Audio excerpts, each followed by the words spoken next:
I don't know. Am I seeming right? Yeah, you're good. Maybe I don't know what it was, but something's better. It's not delayed anymore. Do what? It's not delayed, no. Um, but I have now I feel like I'm yelling because I've never really worn the noise canceling headphones until like within the last couple of weeks. We actually bought this pair because we were going to use them on our flight over to Paris. That we never, that I'm not complaining, but I'm complaining. I've never really had a pair of noise canceling headphones on before. Holy crap, do they work good? It makes it's a total difference because we bought ours a couple years ago and it's great. And that's all Ralph uses now. I go back and forth between the noise canceling and I just like the regular little earbuds on a regular basis. Right.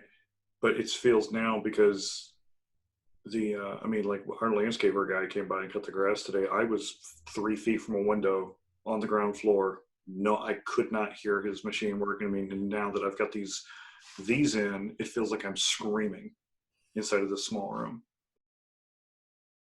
Well, let's talk about you then. What are you doing? Well, I decided to try to do home projects with supplies that we have on hand. Yeah. So with a house like this, there's always a gazillion projects and there's never enough time because how old is that house? It was built in 1898. So it's just over 120 years old. And it is 3 stories, 9,500 square feet. It has 20 some odd rooms with 8 bedrooms, 8 bathrooms of 2-piece to 3-piece to 4-piece bath and then 3 full kitchens. It's interesting that there's that many bathrooms in a house that old. There's only one, so when the house was built, it was built for 1 family bath on the 2nd floor. And then later on, when they added on the billiard room, which it was most recently called the conservatory because the previous owners used it for music get-togethers and other events. But the Jeanette said that it was built for the billiard room because Alice Jeanette wanted a billiard table because a lady of her stature just couldn't go out and play in any pool hall. No. So then they added on the West Addition, and then that had a bathroom that we could see on the updated plans, just a 2-piece bath. And then later on, when it was turned into apartments in the 1940s, it was added on extra bathrooms. I think it still had the 1 main kitchen, but then it was turned into office spaces in the 1980s. And then it was office space from 1980. That's kind of neat. That's neat that you have to clarify the 1980s. That's how old that is. That's neat. And then it was office space until pretty much until the Gettys bought it in 2006. And then they lived upstairs and turned it into an event venue. And then we bought it in 2016. Now, without getting too, it's just an observation on my own part that I want to make. So maybe better off for all of us that you don't answer this question. But, there's that old thing about, when a couple buys a new house that they have to christen every room in the house. You know what I mean? So was there that happened in a different way? Like, did everybody take turns like pooping in every bathroom? Oh, we did. So oddly enough, there are 2 bathrooms on the 1st floor, 1 bathroom on the 3rd floor, and 3 full and 2 half on the 2nd floor. So when we moved in, when the Gettys bought it in 2006, they added, it only had 2 half and 1 full on the 2nd floor. And then about 13, 14-ish, I don't know exactly when, they took the sitting room between the 2 bedrooms on the 2nd floor and converted that into 2 ensuite bathrooms. So they transformed a sitting room into a shitting room. A shitting room. Yes, okay. So when we moved in, we would be upstairs on the 3rd floor and somebody's like, oh, I need to go to the bathroom. And I'm like, really? There's 8 toilets, find a different one. Do you have because, we have more bathrooms in our house than we need. I mean, as far as more than, with 2 people living in the home, more than 2 toilets. Let me put it that way. So do you have, though, like your favorite toilet? Because I know I have mine. I do, and it's on the second floor, and it actually has a sign on the door that says women. And I don't know if I want to share that or not, but that's also Ralph's favorite toilet. He It's thinks because the room is very spacious, it is a nice raised commode with an elongated seat. oh, that's the Lots of only room for his long legs, you know, at 6'3", he's all legs. Sorry, that's the the window from some of the noise from living on Main Street. the you can talk microwave ovens, you can talk cell phones, internet. Elongated toilet bowl is the that's a Christopher Columbus, Neil Armstrong kind of movement. It Movement. really is. Hey, how about that? It was early enough in the day. It was like before 9 o'clock, so there were very few people at the grocery store. But the number of people that are there are just not doing enough. I mean, Walmart is starting to take more steps to like cordon doors off and make sure you entrance is an entrance, exit is an exit, those sort of things. And they're wiping down carts now for people, and they're making an effort. I still think there's probably more that they could do once you're within the four walls of the store, like making one-way lanes in the aisles and stuff. And But that's how they've done it in Europe, because I have friends who live good, in Europe. There's like my one friend, her daughter's going to university in Scotland, and she said when you go to the market, you wait outside, you wait for, you know, they have a queue started, and then you wait till you go in, and they have it, so you go in, and just like that you were at Disney World waiting in line for a ride. right? And it's one way. You go in, you make your pass, you get what you go, and then and that helps eliminate the cross traffic, because I found when I went to Kroger Monday morning, you know, early in the morning, and I thought, okay, it won't be as busy and I'll keep my distance. People are double backing and walking in your space, and it creates this level of anxiety, which we have noticed when we take our walks around the neighborhood, the same thing. We'll like make eye contact with the people down the street, Yep. and they'll cross the street or get into the street, or that way there's plenty of, or we'll say, oh, we're going to walk on this, we'll go ahead and take a right and go around this block, you know, and people are aware of that. And Mm-hmm. that makes me happy, because it allows people to get out and get some fresh air, because I I would literally go nuts if I had to stay inside for weeks on end without getting fresh air. I am a very social person. You know, I'm quite the butterfly, and I will fly right up in your face and give you a hug and say hi and da da da da da. And so this has been challenging for me to not have that. To Well, not be it's never a bad time to bump into you. It's always like Christmas morning when you bump into to Tina Conti. No, it was. I mean, still maybe 2 weeks ago, I saw two couples, like two household couples, you know, the heads of the household at Walmart doing independent shopping runs, and they, hey, how you doing? I mean, they couldn't have. I mean, it was just like, you know, any other day, and it's like you're not getting any of this. And I don't know. It's when I think about people's I'm tired of the phrase common sense, because everyone's version of common sense is different. So I don't know that that phrasing does anybody any good. It's what my common sense is not the same as the next person's, and it's, you know, it's however those levels of to what extreme you want to take it within your own home. The problem, though, for me is that if someone's level is not serious enough, that then will impede onto the next person's space. I don't know. Yeah. And that kind of gets to us too, because, you know, in the beginning, you know, I say like when the world shut down from the USA perspective, you know, it was, how do we approach this? What is this going to look like? And we as our family have watched it evolve and change how we approach situations. You know, there was a video that was going around about the doctor in Michigan that was showing you how to sanitize your groceries and Yeah. sanitize your takeout. And Ralph and I watched that and we're like, you know, those are things that we thought of, but we didn't know how long does the bacteria or the virus live on these surfaces, and how do we combat that? And we've started practicing those. Like I've started doing the shopping, Yep. and then I will come home, I'll call him. We're very fortunate enough to have a space in our kitchen on the first floor that we come in, put everything on one side of the table, and one of us will be the dirty and one of us will be the clean, and then open up and then put it over to the other side, and be able to wash all of our produce. I even made a big sink of hot soapy water and soaked the canned goods and the gallons of milk. And, he had another sink going to do the fruits and vegetables, and just trying to take that extra precaution, because I saw it going around in the very beginning. It was a quote, and I'll misquote it because I'm notorious for that, but something to the effect that we won't know if we've done too much or we've taken too much precaution, but we Yep. will know when we haven't taken enough.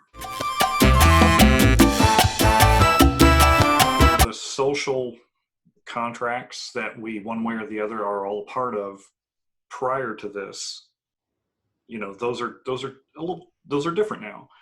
I still have, as recently as, I don't know, what was it, Friday? So like 5 days ago, I still had a CVS employee try to hand me the receipt instead of putting it in the bag.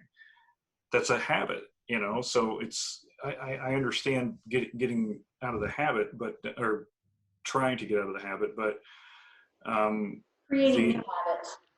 Say again? Creating new habits. Right. And it's, I have this problem where I'm not smart and don't remember what I was going to say, and that's what's happening right now. So, it's, talking about the idea of you talking about the, comparing it to driving on the highway.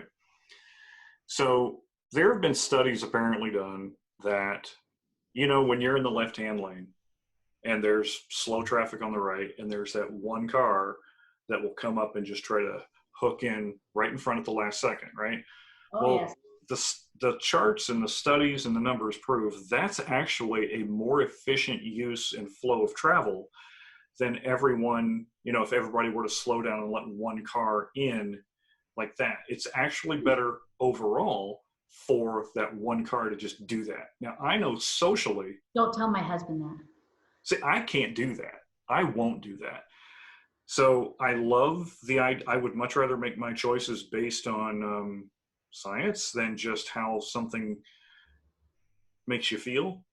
But there's, we're human beings. We're not just a set of ones and zeros. So if my trip takes me an extra 5 minutes to get somewhere because I wasn't this guy, I'm happy to spend that extra 5 minutes on the road. To go to the Far East, to go to Africa would just be it would be so, it would just be a nice context for how maybe we don't know everything. Oh, exactly. My brother, we're a military family, and I grew up, my dad was in the Navy, and then my brothers both went in, and then now my husband's in the Air National Guard, and he was in the Air Force Reserves prior to us being married. But my brother was in Japan for 3 years, and he kept saying, "You got to come visit me. You got to come visit me." And it just didn't work out. And now, being quarantined as we are, I'm sitting down going, where's my next trip going to be? We thought we knew what our next trip was going to be, but then when you're not allowed to go anywhere, it's like, there's so many other places. I have, last summer we were fortunate enough to go to the UK. We went to England. We went to Scotland. Then last fall we were able to go to Spain. And then, this year was like, where are we going to go? And Germany was top on our list. And we had friends that were stationed in Germany, and we never got to see them when they were there. And I have friends from high school that, a friend from high school that lives in Africa, and I would love to go visit him and his kids, so that way he could give us, the grand tour and show us what it's like living there and how it's, totally different, because this was a high school friend of mine, because I pretty much grew up in Maine. I lived in Centerville until about 3rd grade, and then we moved around, and then I ended up in Maine with my family. And so this is one of my high school friends from Maine, and, just from Maine culture, and then him living in Africa, I love following him. I love seeing his adventures and how he's raising his boys, and, just to experience something different, other than, like you said, the mainly European settled countries. We've been to Ireland, Scotland, France, Italy, Iceland, Caribbean, been, all basically white European settlers. So to be outside that and do something different we had a foreign exchange student our first year, our second year here in the house, from 2017 2018 school year, and he was from China, and that was an amazing experience to get to know him and him share his culture with us and us be able to share our cultures with him. And we tried to travel around the US and take him to different states so he could see, we went to our old, where we used to live in Florida, visited some family there. We took him to Memphis, we took him to New Orleans, trying to get him to see different parts of the country. And then the next year he transferred to a family in Indianapolis because he wanted a larger town. Richmond was a little bit small for him. The town he's from is like 14 million people. So I said, well, Indy's a little bigger, but but we've kept in touch with him. And to kind of double back to what we're all currently going through now is that his foreign exchange program, all the students were ordered to go. Like, I don't know if ordered is too strong of a word, but they were all basically told to go home. Right. So he and I are still in good contact, and he messaged me and said, I've got flight arrangement to fly home on Sunday, this past Sunday, and I'll keep in touch. And so we've been keeping in touch. He flew from Indianapolis to LA, and then he sent me some pictures, and he was in a full Tyvek suit with rubber gloves and the booty covers and a mask and goggles, and all of his electronics were in plastic bags. And then he boarded a plane from LA to Guangzhou area, closer to Hong Kong. And it was about a 15-hour flight. And then when he landed, I said, David, keep in touch. I worry about you, even though you only lived with us for a year, you're always going to be my, part of our family. I'll just call you, you're my son from China. And so he checked in with me, and once he got to his hotel, and he's quarantined for 2 weeks in a hotel room by himself at 17 years old. Wow. And that was, and he did little, I communicate with him through WeChat, which is the Chinese social media. It's like their Facebook, Instagram, everything all in one. So he can do little audio clips that he sends me. And I heard his voice, and he sounded so tired and a little worried, but trying to be upbeat. That, we got off the plane, they did temperature checks every couple hours on the plane. And then when we landed, they did a test for the virus, and then they escorted us all to the hotel, and they're going to be quarantined for 2 weeks. And there were, police presence and medical presence, and they were all escorted to their own private rooms. They're not allowed to leave their rooms for 2 weeks. And then they will bring and order food back and forth to them. See, that's quarantine. Yeah. A room for 2 weeks. Yeah, things are really different here. I don't want to, it's really kind of unsettling to think about how things could or may still get worse. Whatever, because the numbers are not going down yet. I mean, New York is possibly kind of leveling off, but they're still not for sure about that. And they peaked higher than others because they had access to more tests, more tests. Right. I don't want to get started on that, with access to tests and how the numbers are skewed. Well, and that's the thing, is that, I mean, it's, their peak is going to be in front of the peak of all these other states. How long is it going to be before we reach our peak? Because we're going to continue to kick that peak down the road, because we don't have enough tests. The tests aren't there. So how many people that we know that, I know of one person that had it, was one of those presumptives, but I don't know, is that being counted? I don't know. It just seems like there's so many different pools of information that, I know there's a lot of people to keep track of, but I don't know. I don't know. And it's interesting because, the way our society is, we're so connected with people through, internet and social media. I have family that live in different states and friends that live in different states and different countries. And so I get that firsthand count from what it's like in their state and what their governor did and what their lockdown procedures were. And, how, I have family that lives in Florida, and, how theirs, it was a whole different mess, which that's made national news. But just looking at how the testing was, because I have a friend that she's amazing. She's a mover and a shaker. But she's been out in DC. She lives in San Francisco, but she's been out in DC doing some work, and she tested positive. And so she's quarantined in DC for at least 2 weeks before she can safely go back to her family in out in San Francisco.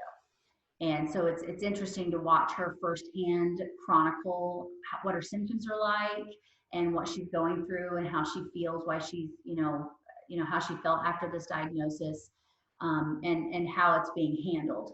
Because she said, if I wasn't in the line of work that I'm in, would I have been tested? Would I have had access to a test, whereas as others aren't? About a week and a half ago, I felt like I needed to have a good cry. I mean, to the idea of, I told one of my younger brothers at the beginning of all this, I said, I'm not ready to die yet. I mean, I want to be responsible. In the way my other brother put it, in a very World War II kind of way, I want to do my part. And my part is staying at home. Bumped into not bumped into, as we're walking in our neighborhood, one of the higher ups at our local hospital was out doing just a little minor yard work and stuff. And so from the street, we're talking to this doctor, and is there something that we can be doing to help? And we were coming at it from an approach of like, is there something we can be doing or saying on social media to help push this or focus on that? And the response was, just stay home. And I know there are people that are, the people that work at the grocery stores, the people that work in the supply chain, the people that work in any step of the essential services right now, that they have to go to work knowing that this is such a real thing, that they could be bringing it home to them. They're putting themselves in harm's way. They're putting their family in that risk zone. And so I think one of these days I'm just going to pop in a movie that I know makes me cry every time, which is probably Spartacus, which is what that soundtrack is right there. Because Spartacus is, by God, maybe the best movie ever made. So do you like movies about gladiators? Yes, I do. So, well, maybe if we can have another chat, maybe next week or so, I might be able to find a gladiator helmet around this mansion. I do have working as a light source right now, covering up, because everything looks nice right here. Everything out there is really, there's a lot of this tape holding things together right now. But you're in a fancy mansion. It's the most I could do to put up a cowboy hat to diffuse my light. I had to find where I went. I'm like, where should I meet him? Where should I have it? We have so many choices. I'm like, where should I be? Oh, I think, what better place than to have our meeting in the parlor. Speaking of rooms of the house, I did, we hung up a dartboard yesterday because we needed one more thing to do in the house. And it's darts, because that's who we're dart people, and we're not good at it. That's a hard game. I'm not good at it. Ralph and I met at Smiley's. I think it was from a committee meeting that I was on, and then we stayed after the meeting. And he's like, "Let's go play some darts." And I'm like, "I'm not very good," and I know he is. He's competitive, and he will be the best at anything he tries. But it was fun. See, we have this thing. It's like playing like a two-person card game.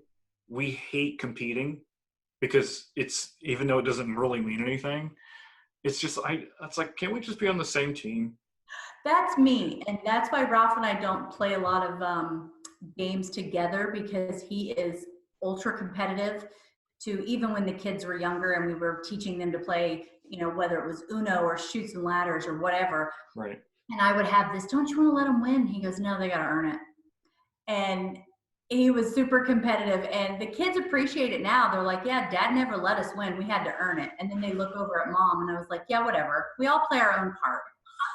Well, one of the things that we're trying, because we've not yet figured out how to, we've not put enough thought into it to see what we can do improv remotely. One of the things though I want to work on is I want to do a version of the $20,000 pyramid like this. Oh, It's my like, I know, right? So stay tuned for that. But okay, so now I've kicked the goodbye a good 7 minutes down the road here. So you be safe and smart, and another word that starts with S that I can't come up with right now. Sassy? Oh Spunky? yeah, definitely sassy. So looks like you're about ready to go to a flapper convention, so you're going to have a good I know I afternoon. couldn't find my long cigarette holder. Do you have one? I need to make one. Okay, well, that's not the same. I know. I looked around the house and I'm like, oh, what can I find? I need one. That would just top off the whole costume, and couldn't find one. I am But wearing pants today. well, I guess because I'm wearing a dress, I'm not wearing pants. No, that doesn't count. That's a different conversation, I think.